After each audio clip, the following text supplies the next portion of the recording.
আসসালামু আলাইকুম। চলে আসলাম ছাদ বাগানে আমাদের ভুট্টা গাছে ভুট্টা ধরছে। এই যে বেবিকর্ন, যে ভুট্টাটা ছোট থাকে ওইটাকে আমরা কি বলি? বেবিকর্ন বলি। আপনাদের ভাইয়া পারতেছে। এই যে দেখাও তো কিভাবে পারতেছে, দেখাও। আপনাদের ভাইয়া বেবিকর্ন পারতেছে। এই যে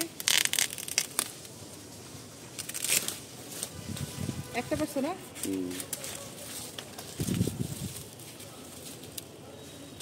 এই জায়গাটা কয়টা হয়েছে? আরো গোড়া থেকে পারা লাগতো নাকি? ঠিক আছে, আরো আছে না? আরো অনেকগুলি আছে। এটা পেরে নিয়ে আসলো।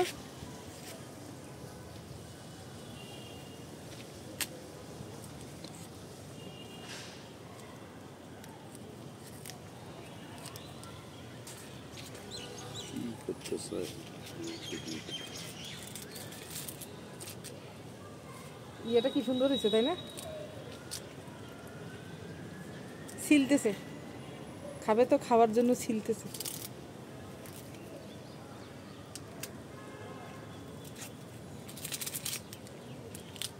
এখনো ছোট তো, একদম ছোট বেবি, পুরাটাই বেবি।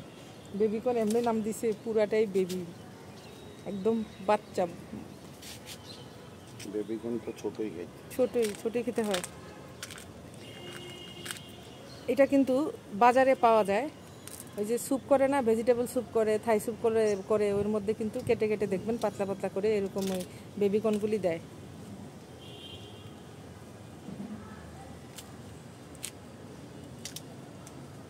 তার মানে এটা অনেক বড় হইতো, তাই না?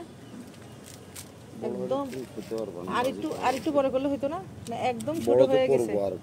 আর একটু বড় করবা? দেখেন কতটুকু হয়ে গেছে। সুন্দর না?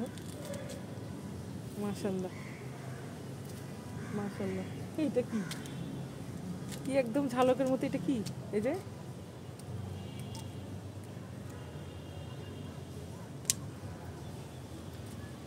দেখি, এখনই খেয়ে ফেলবা? কি সুন্দর হয়েছে, মাশাআল্লাহ। সবাই মাশাআল্লাহ বলেন। আলহামদুলিল্লাহ, আমাদের ছাদ বাগানে এত সুন্দর একটা, এটা কি বলে, ফল ফলের সবজি বলে, কি সুন্দর। এই পরে যাচ্ছে, লাগে নাই, নিচে লাগে নাই, ধুয়ে এখন আপনাদের ভাইয়া এটাকে খেয়ে ফেলবে।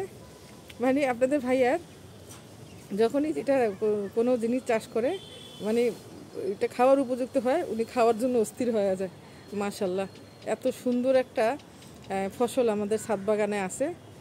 আরও যখন উঠাবো আপনাদের সাথে শেয়ার করব। অনেকগুলি কিন্তু আছে এখানে, আজকে একটা করলাম। আসসালামু আলাইকুম, আমি শারমিন। আমার পেজটাকে ফলো দিবেন, আর লাইক করবেন, শেয়ার করবেন, আর আমার ভিডিওগুলি কেমন হয় জানাবেন। আল্লাহ হাফেজ।